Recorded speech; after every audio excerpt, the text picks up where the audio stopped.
Welcome to our special event panel focusing on the role of government chief science advisors. For countries that do have a chief science advisor, the pandemic shone a bright but often harsh spotlight on the role of high-level science advice. This provides us an opportunity to look at these unique boundary roles and discuss the different models, mechanisms, and challenges of being a chief science advisor. Our moderator is Bill Colglazier, Editor-in-Chief of Science and Diplomacy and former Science and Technology Advisor to the U.S. Secretary of State. Our speakers, Lohi Matainaho, Chief Science Advisor to the Government of Papua New Guinea and Chairman of the Papua New Guinea Science and Technology Council. Corien, Prins, Chair of the Netherlands Scientific Council for Government Policy. And Mark Ferguson, Chief Scientific Advisor to the Government of Ireland and Director General of Science Foundation Ireland. Let's give them a warm and virtual welcome. Well, thank you very much. We're very glad to have our audience here virtually. We have three very distinguished chief science advisors to speak to you today. And you've heard their names in the introduction, and you have their bios. They're also think pieces, which I hope you have a chance to read. We were going to have one fourth chief science advisor, Juliette Gerard, who's chief science advisor to the New Zealand Prime Minister. Unfortunately, she could not join us because of responsibilities dealing with the Delta outbreak in New Zealand. As our country has been one of the leaders in coping with this pandemic successfully, the fact she cannot be with us is just another illustration of the constantly evolving challenges of this pandemic. Each panelist is going to have approximately 6 minutes for opening remarks. I've asked them to spend a couple minutes discussing how the CSA role has evolved and is currently structured in their countries. Then I suggested they spend 4 minutes or so discussing the key issues they encountered in dealing with the pandemic and also what they've learned from this searing experience. But of course, they're free to discuss whatever they think is important and would like to emphasize. Before starting, I would like to say just a couple words about the role of the CSA in the United States. I've never served as the Chief Science Advisor. You heard I was a Science Advisor to the Secretary of State. But I've known almost all of those who served as the Chief Science Advisor to the American President. Their relationship to the President has varied considerably. Not all held a title of Special Assistant to the President. These particular CSAs had little direct interaction with the head of state. None of the CSAs was in charge of a major governmental agency during their term. One of the most recent CSAs was appointed at the rank of Cabinet Secretary, the first to be elevated to that level. Most had influence on government funding for science, policy for the science enterprise. Some had influence that they considered as science for policy, including responding to technological disasters and mobilizing science for diplomacy. For the current pandemic, as well as similar type pandemics, at least since the 1980s, the chief science advisor to the U.S. president has been Tony Fauci, and he still is from the National Institutes of Health, but he's not the person serving as with the title role as science advisor to the president. The role and influence of CSAs in other countries are likely to be quite different from that in the U.S. The science advisory ecosystem, including the role of the CSA, has continued to evolve everywhere as science and technology advice has grown in importance for political leaders. Now I would like to turn it over to Lohi to give us his remarks. We're very glad to have you from Papua New Guinea. Thank you, Bill. And also I want to sincerely thank and Corien and Mark being part of this conversation. Yeah, and you know, Papua New Guinea is an island country in the Pacific, known for many challenges and opportunities. The Chief Science Advisory kind of mechanism, if you like, emerged perhaps 8 years ago when I was appointed as the chairman of the PNG Science and Technology Council. And it posed a tremendous challenge in terms of how to define the role of the council at the outset, and basically to kind of create an understanding as to how government can be probably advised into the importance of science and technology in development in Papua New Guinea. As you know, it's a developing country. I think a lot of challenges, obviously, one can note in terms of that. Basically, in a country like Papua New Guinea, there's a low kind of intensity in terms of science in a developing country like Papua New Guinea. So obviously, that can pose a tremendous challenge, but of course, opportunity in terms of collaboration with others. So basically, we had an effort initial effort was to try to understand the best way to propose a framework for science and technology, setting research agenda, prioritizing basically research in the country, and then trying to better understand the best way to kind of propose to government in terms of, how government can actually can fund, science in Papua New Guinea. And we recognize that, that is really important because having that in place also gives you a sense in terms of the awareness and understanding of how science can really contribute to, helping political leaders and policy makers to kind of adopt a science-based, understanding.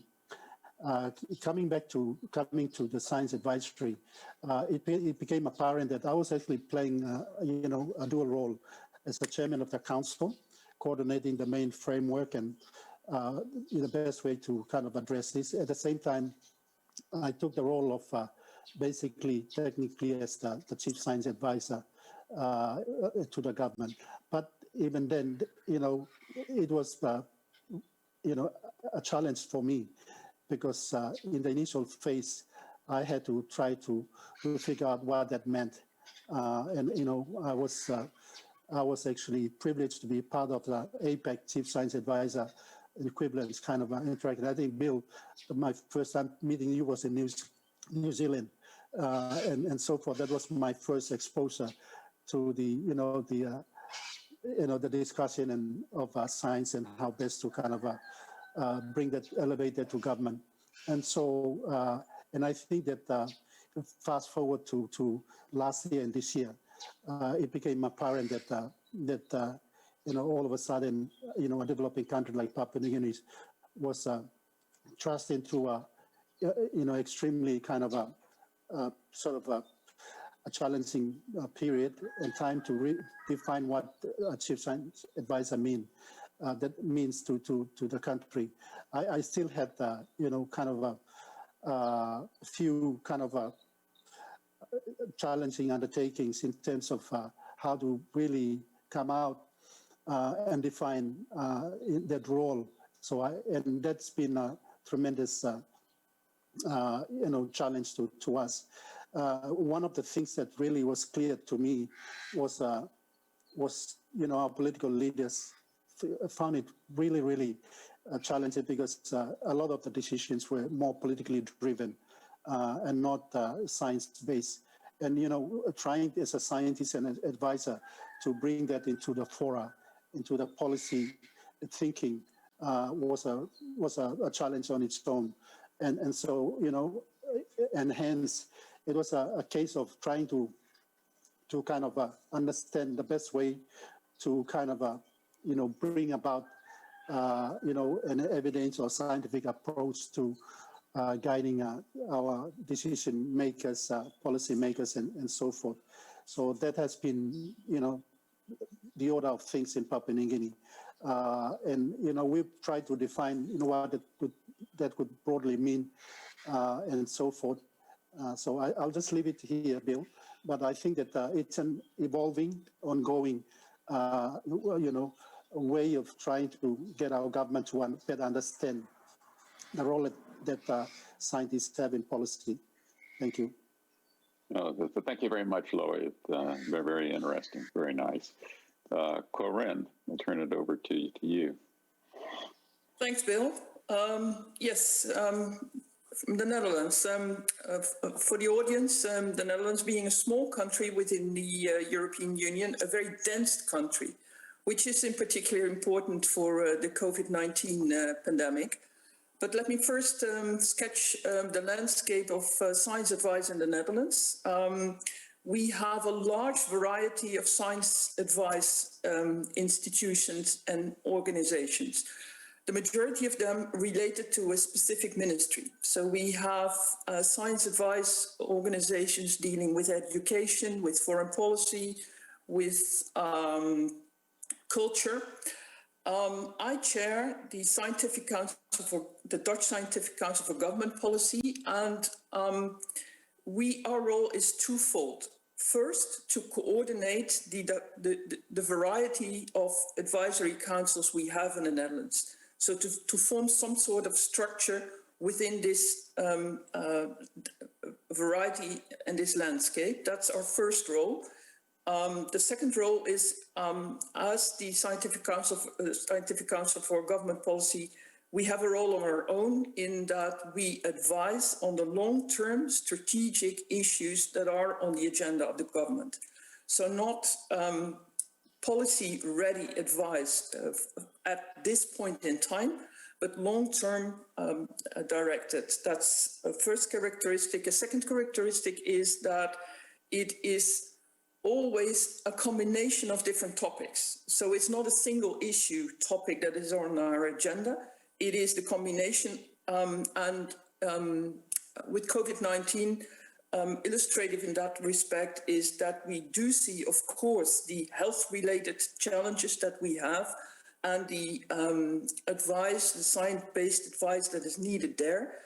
But COVID is, as we all know now, much more than a pandemic, a health-related pandemic. It has an enormous impact on society, on socio-economic, on how to communicate. The vaccination rate is highly dependent on how we communicate. So it is our task to combine different science-based advice and thus one could say balance also the different interests that are at stake. On the one hand, health-related, but on the other hand also, what are the implications for society? And the role of my personally is that I advise the Prime Minister in that respect. So the majority of the science advice councils relate to the ministries. The Dutch Scientific Council for Government Policy relates to the Prime Minister. So that's the broader setting. What I find a key challenge for us in the Netherlands, having this variety in our advisory landscape, is that the government, policy and politics base their decisions on, as far as the health-related issues, really truly on science-based evidence, as far as we know it, and we learn day by day. But what we do note is that, as I said in the beginning, it was purely a health-related issue. But with the months to come, it evolved and became much broader.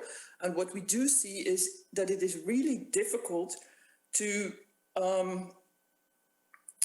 have the government use science-based advice in other domains. So the prime use is of science-based policy advice is in health-related issues, but when it comes to the other challenges we currently face, whether it's economics, whether it's, as I said, how to communicate, there's so much evidence, science-based evidence, but that is hardly used.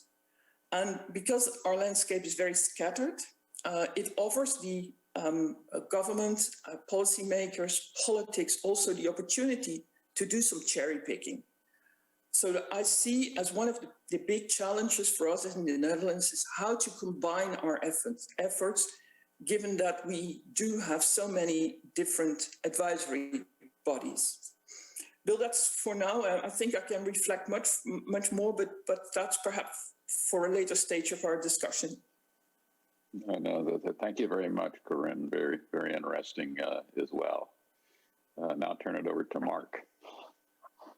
So thanks very much, and pleasure to join this panel. So let me tell you a little bit about what happens in Ireland. So Ireland is modelled, Ireland's an island country, obviously, part of the European Union, and our science advice mechanism is modelled on the Anglo-Saxon Chief Scientific Advisor model, but it has some differences.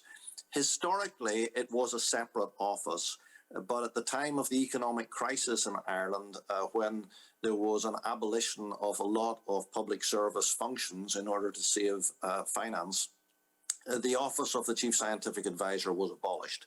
So I am the head of Science Foundation Ireland, which is the national science funding body, funds both medical and physical and biological sciences. In the US, a bit like the NSF and NIH combined, but much smaller.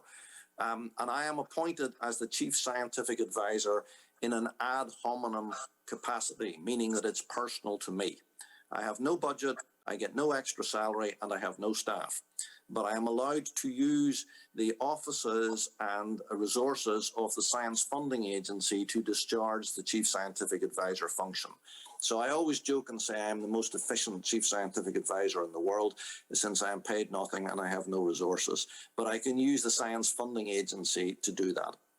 And technically, I report into a minister. I have access to all of the cabinet, who I would typically see at least once a quarter, and I have access to the Taoiseach, the Irish Prime Minister, who I see quite regularly. So the role that I play is really to point out evidence and science advice to those people making policy. There are technical and scientific advisors in each government department. Some of them have different titles: Chief Medical Officer, Chief Veterinary Officer, and so on. And typically, I will be asked if there's either a difficult problem or if somebody wants something over and above what is normal, or if there are things that span across the departments, or if there's an emergency, or if the minister wants to check things. So there's quite a variety of reasons. I have no standing committees and we write no reports. I basically use reports written by learned bodies around the world, typically those that are published in English, so from the National Academies of Sciences in the US, from the Royal Society in the UK, from the Leopold Foundation, from many of the Dutch agencies and councils that Corinne has mentioned, from the European Union, obviously.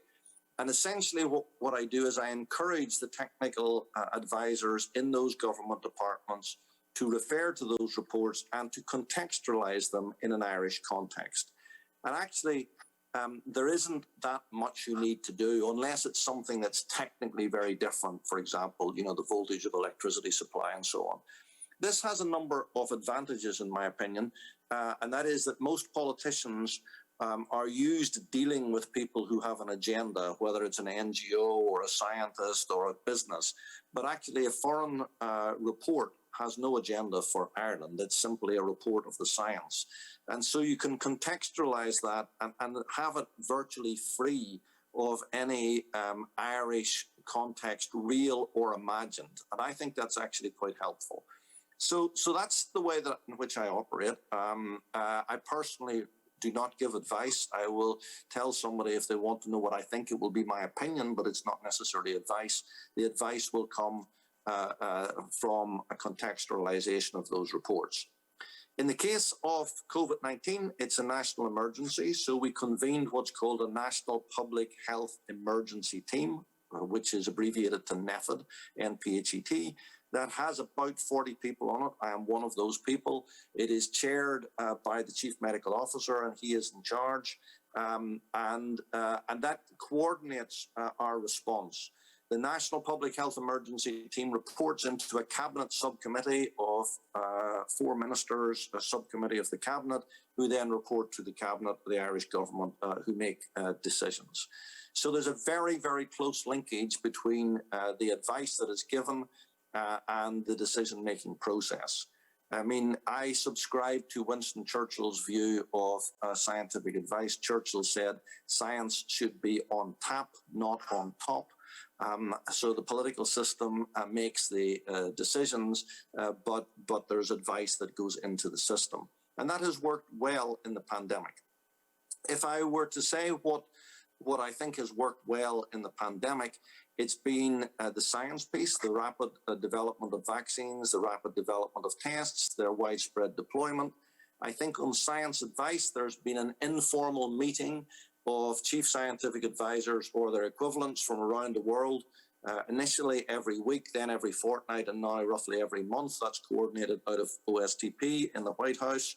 And then there's a group of informal meetings, typically every week, of the European chief scientific advisors or those dealing with the COVID crisis. And those informal meetings for me are the most useful because they can be taken out of the formal setting and you can have a sensible discussion about things that are actually quite difficult to wrestle with. Take a recent example, whether you vaccinate children, what are the benefits of vaccination for an age cohort where the disease is very mild and where very few people are seriously ill. So those kind of things can be discussed both formally and informally. But I think that network has worked very well during the pandemic. I think there are other things that have worked less well. For example, it hasn't been very successful, apart from the UK, in coordinating rapidly widespread clinical trials to see what treatments work and which don't. So the UK really excelled in that, but the WHO trial was very slow to get off and very bureaucratic. So we can definitely do better in terms of coordination of trying to do trials. And then I think a challenge that all of us have in the pandemic is providing leadership. It's very easy to say follow the evidence, but if you're following the evidence, that means you're always behind. And so what I think is interesting is how you can encourage people to take leadership, how you can do different things when you really don't know, perhaps in different countries, rapidly evaluate the evidence, and then pivot rapidly to what is the best way of doing things. So I think leadership, prudent judgment, doing experiments, I put experiments in inverted commas, trying different approaches and then systematically analyzing those. We can probably do better in those contexts, and we can certainly do better in modeling. What I think is also very interesting, and I would conclude with this, is that I don't think there is any optimal way of delivering scientific advice. And I think you can see that in the pandemic. There were countries that had established systems, and some of them worked well and some of them didn't. And there were countries that didn't have established systems that very rapidly put together public response teams, and some of those did well and some of them didn't. So a sort of salutary lesson, I think, out of the pandemic is there's very little correlation between the mechanisms that were in place and the outcomes if you were to measure them scientifically, even if you had a formal structure or if you didn't. Clearly, I am biased since Ireland has a formal structure. I think that's actually quite a good thing, but it's also clear that all things work well. Thank you. Thank you, Mark. In fact, I did not know that OSTP was convening this informal discussion. I'll ask you in a minute if it also occurred in the previous administration, because OSTP did not have a big role in terms of government science advice. I did want to just mention 3 key points in Juliet's think piece, and I encourage the audience to read it, where she expands on them, but I thought they were also wise insights. First was, good advice is hopeless if no one is listening, the critical value of relationships. 2 was, what we didn't know was arguably more important than what we did know. This emphasizes the fact that there were a lot of uncertainties and it was constantly evolving, as we all know now. And 3rd was, the science-politics interface was arguably more important than the science-policy interface. Just 1 or 2 words about the situation in the United States. I thought the U.S. would be the best prepared country in the world when the pandemic hit. So I was just absolutely shocked that the U.S. did so incredibly poorly. And it was not just the politicians at the top at that time. And in the last administration, we had the failures of the Center for Disease Control and putting out testing early. And then this fracture in the American society, the political fracture, and how that was exploited by politicians. So the U.S. has had enormous challenges in dealing with it. And in the year 2020, I think we had 20% of the deaths and 4% of the world's population. Okay, of course, for the U.S., the fact that the mRNA vaccines came out of previous research and that the pharmaceutical industry was able to mobilize rapidly with the Pfizer and the Moderna vaccines, in some sense, rescued the U.S. to some extent. Although we still have enormous problems because there's a large segment of the population, probably 30% or so, that is unlikely to ever get vaccinated. Just one comment about New Zealand doing so incredibly well early in the pandemic. One of the results of that was that very few people are vaccinated. Now they're also having to confront the Delta variant as the challenge that Juliet is having to deal with.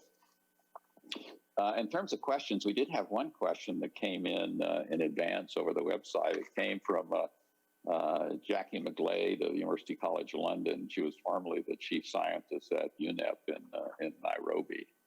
Many of us know Jackie, and her question is really about the whole question of trust with the public. And what she asked was, what lessons have we learned about the efficacy of different CSA models seen in the daily briefings during the pandemic? The single face of the kind of the science of public health spokesperson to the larger mixture of teams providing advice.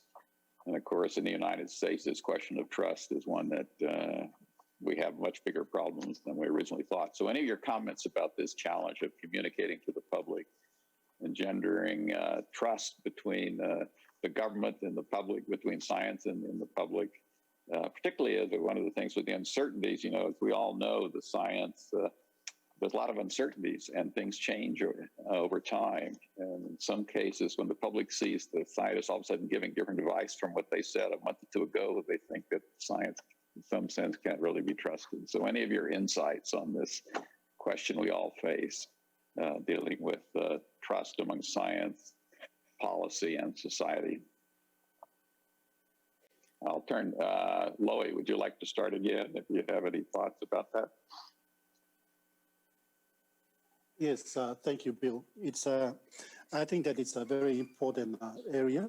As far as trust is concerned, in a way that one is able to put together, a scientific or science evidence kind of knowledge, evidence knowledge in terms of and how you communicate it with government. So, and that is actually, quite important in a sense that that you are wondering as to whether you can, the public will be happy, happy, and they are convinced that this is actually reliable information and so forth, that science is really reliable as far as they're concerned, so that to kind of create that trust that they need to have. So that is really in many respects, a challenge for Papua New Guinea. There's often been people that often have, that mistrust of science can actually be politicians, and that is, and that makes it real difficult, because you need them to be championed, to kind of convey to the public, in many respects, the public do in some way listen to them too as well. But, I can also at the same time say that the public, from my experience, have often, being anxious to hear from the scientists, but often, the communication is done through politicians, coming from scientists to politicians and so forth, but coming from people who may have a better understanding is really important. Scientists communicating as much as they can the truth to the public. So that is a tremendous kind of challenge, opportunity. How we can do that better, obviously, has often been a challenge to us. Thank you. No, thank you. Corien. Yes, Bill, as regards trust, I think that there are some general issues. One being that no hidden agendas, think about communication, take the public serious. I think these are overall important issues. What I noticed these past few months is that trust also in science and trust in policy and politics also relates to variety, in that we think the type of group we address in society. I mean, at first there was some general information that was adequate, and explaining that information to the general public was adequate. What we take the example of vaccination, and in general, at first we talked about vaccination, different vaccines, etc. Now we come to a point where we have to address the remaining part of our citizens that have a distrust in vaccination. And key there is to distinguish what type of groups do we talk about here. It's not the general public. It is people with a different religious background. They sense a different type of trust and distrust than, for example, or people with a background in migration. So I think it's key that the crisis evolves, and our thinking about trust and how to operate mechanisms to gain trust and to have trust in science and science-based advice, that also evolves. It evolves with the crisis, it evolves with the steps we take, it evolves with what we learn. So there is no general menu as regards trust. It requires you to think through every day again how the crisis evolves, what it takes to have the general public still close to you in the measures you take and the advice based underneath your measures. Thank you. Very wise. Mark. I agree with a lot of what Corien has just said. I'd add a few other things. I think it's really important to use role models, citizens, spokespersons who are not scientists to convey the scientific message. So I think there's a lot of value, and we've certainly had a lot of value from personal testimony of people who've been very sick with COVID, who've nearly died with COVID, who've been vaccinated or not. I mean, that the citizens can relate very well to others. And then, as Corien said, using people in particular roles, so whether it's a religious role, a young person's role, a pop artist role, whatever, to convey the message. And more broadly, I think in Ireland, there's been a couple of things that have worked well. First of all, there's really been no serious political divisions in how we've handled the crisis. So, of course, there are what you might call political skirmishes between the various parties, but pretty much all parties have rode in behind the public health advice. And I think that's really been helpful because it has not politicized the agenda at all. And therefore, the discussions are really more fundamental about, you know, for example, the accuracy of lateral flow tests versus PCR tests, or, you know, whether you should vaccinate children or not. And I think that's helpful. It's helpful to take the kind of party politics out of it. And that's probably more luck than design. And then the second thing I would say is the wide exposure of different scientists. So conveying to everyone that there are often unknowns, or there are different opinions, and that they can be valid. And having on the media people who are not in a kind of lunatic way, but who are exposing things that are, and those people are not necessarily part of the official machinery. I think that's also helped as well. And the third thing that I think has really helped is that there is one person who is clearly identified as the voice of the pandemic. In Ireland, that's Tony Holohan, my colleague, who's the Chief Medical Officer. He's done a fantastic job, but that's a kind of, it's a funneling of advice there.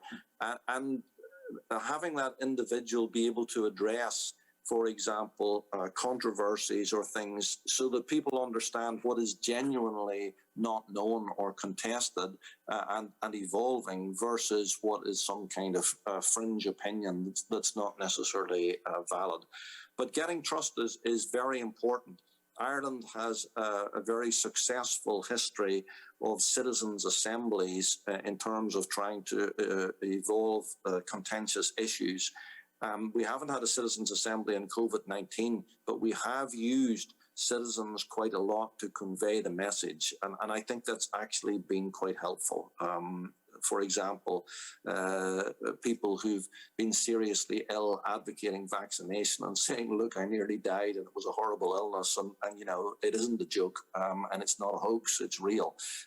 So those would be my comments. But clearly, all of us have a job of work to do because of the widespread availability of both information and misinformation. And so the ability to misinterpret something or to be misled is never higher. So we need to keep very active on this front. Thank you. No, thank you all three. Clearly, in the U.S., we have much to learn there with the politicization of science advice. I never thought I would see that the government had to assign a protective detail to Tony Fauci and having politicians attacking him. He's giving what is known from science to the public. He's tried to communicate that in ways even when he was constrained. Let me ask you, I want to give you a minute at the end to give a parting remark. Before that, one last question dealing with international collaboration. That has been less than we had hoped. In that case, too, many countries, including mine, are turned inward. It was all about how to benefit my country, but not thinking so much about the fact this pandemic is not going to be ended until the world gets, everyone is vaccinated. So any of your thoughts on the issue of international collaboration, how we can do better next time, perhaps? Lohi, do you have any thoughts on that one?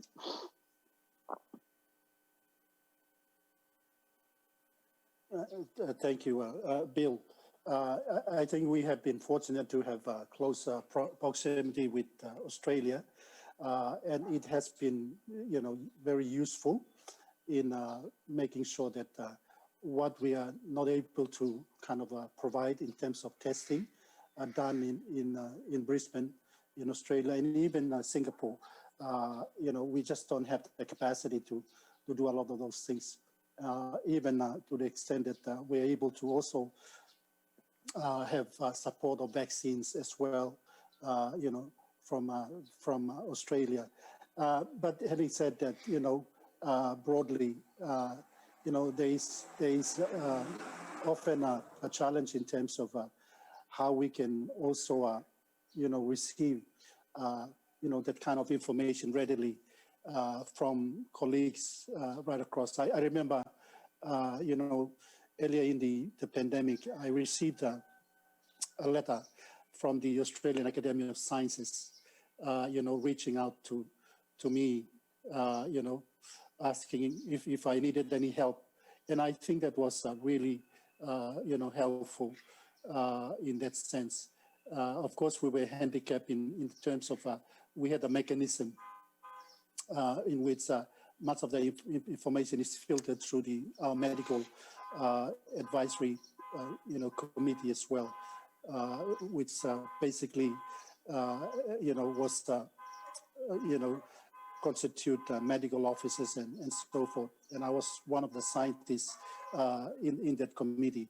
But yes, I think that having information readily kind of accessible was quite, it's really important in a situation like this, even though much of the information is localized and you make decisions based on, how the pandemic really sort of, manifests in your own country.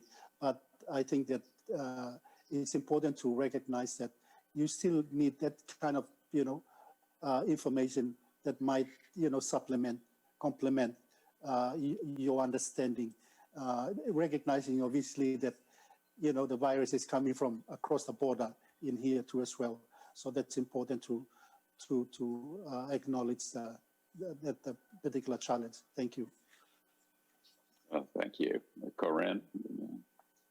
Yes, Bill, I think that Mark already referred to it. There's a lot of informal cooperation. I mean, behind the scenes, what we often don't see is that there is a tremendous collaboration, information sharing. I think that well, this is really something the world can be proud about. Also, at the level of the European Union, at a more formal level, we do see that what we have seen things that we hadn't seen before. For example, in the domain of healthcare, there was not that much cooperation at the European level. And we do see that the European Commission took the lead with the vaccines, with buying vaccines, and I think that was an important step there. And of course, it can still be better. In particular at a global level, but I do see, at least in Europe, that whereas, for example, in the Netherlands, we had a lot of distrust in the European Union, but I do think that COVID-19 has, at least for the general public, done well for trust in the European Union and collaboration at European level. No, thank you. Mark. So I'd agree with those comments of Corien's about Europe. And I would say that in general, the scientific collaboration has been pretty good, sharing the sequence of the virus, developing the vaccine, developing tests, sharing stuff very widely. What has not been so good has been on the implementation of various strategies for dealing with it in the population. What's been less good are the widespread clinical trials. I mean, you often need very large numbers in the clinical trials in order to get a fast result. The UK did very, very well there, and most of our knowledge is out of those large UK trials, not out of the WHO trials. And there, the bureaucracy was not good. I mean, I can tell you, it took Ireland, I don't know, 4, 5, 6 months to join the WHO trial. That's nuts. We have to do much, much, much better the next time in terms of treatments. And then the last thing I would say is that whilst the West, so to speak, collaborated very well, I actually don't think any of us learned enough from the East. So I think a lot of Eastern countries dealt with the pandemic early and did it very well based on their experience of SARS and elsewhere. And we were not quick enough to learn from China, from Korea and so on, who I think dealt with many of these things early. So there's an axis there to develop. And equally, picking up on what Lohi said, there's an axis to develop and helping countries in Africa or other underdeveloped countries to get the appropriate tests and facilities and vaccines and so on in there. And you're absolutely right, Bill. The rollout of the health stuff, including vaccines, has accentuated nationalism right across the board. No, thank you, all three of you. Again, your time management has been superb. You have 1 minute each to give kind of your parting message to the audience. I jokingly suggest you could put it in a tweet. You don't have to do that, but tell us what you would like people to remember about what you've learned from this experience, or what you think should be done to improve the role of the CSA in your own country. So Lohi, you get the first word again. Thank you, Bill and Corien and Mark. It's been a privilege to have this conversation.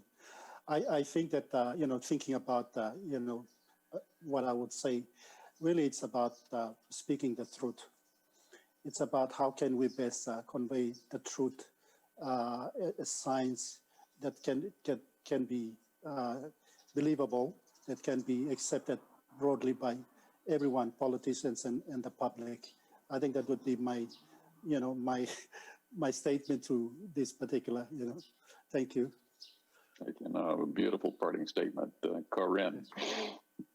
Yes, first, Bill, let me thank you for moderating our session, and Lohi and Mark for the opportunity to discuss this with you.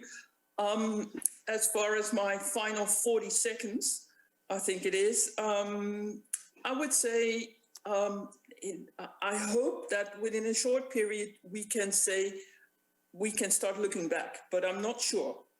But at some point in time, we have to reflect how we performed in the pandemic, how a country performed in the pandemic, how we as a world, a society performed in the pandemic. And I do hope that at that point in time, we also reflect at the broader consequences and that we recognize that it is not, and that we recognize it at this point in time, that it is not merely a health-related pandemic. It has crucial implications for society and how we see society. So my message would be, usually science is about focus. I teach my students to focus, to narrow down. But in this case, I would say, do not narrow down. Well, thank you. Interesting. Mark. So I would make a following comments. I think leadership is very important, and actually understanding that early on you don't know very much, and therefore it's okay to try some things, and it's okay to change your mind and rapidly pivot as the evidence emerges to do the best thing. And when the evidence is there, obviously, to follow the evidence. And then on the CSA role, I'd like to pick up on something that Juliet picked up on, and that is probably the relationships are more important than the structures. You really need to be able to work within the system, and you need to have the access within the political, within the scientific, within the medical, the health system, and so on, to be able to influence and to be able to convince people to do what in their judgment is the right thing, taking into account the evidence that is before them. And many of those decisions are actually very, very difficult. So, you know, in Ireland, one would have thought that the political system shutting down the country, massively restricting public freedom, actually massively restricting people's movements would not be accepted. And actually it was. It was accepted pretty much by everybody, but it was done well politically. And I think that's very important. And it's very important to give courage to the people who have to make those extremely difficult decisions to change what we need to do to contain the virus. So I think relationships are really important, probably more important than structure. No, thank you all three. You've been superb. I will turn it back to our chief moderator. Many thanks to Bill Colglazier, Lohi Matainaho, Corien Prins, and Mark Ferguson for this special event panel, especially for demystifying the Chief Science Advisor function in different variations. That was very interesting. And by the way, even though you all crave interesting content, you may not have enough time to watch all our panels, all our presentations, but some speakers have provided a short statement of the key issues discussed during their session. These compelling thought pieces are available in the Viewpoints tab on your left.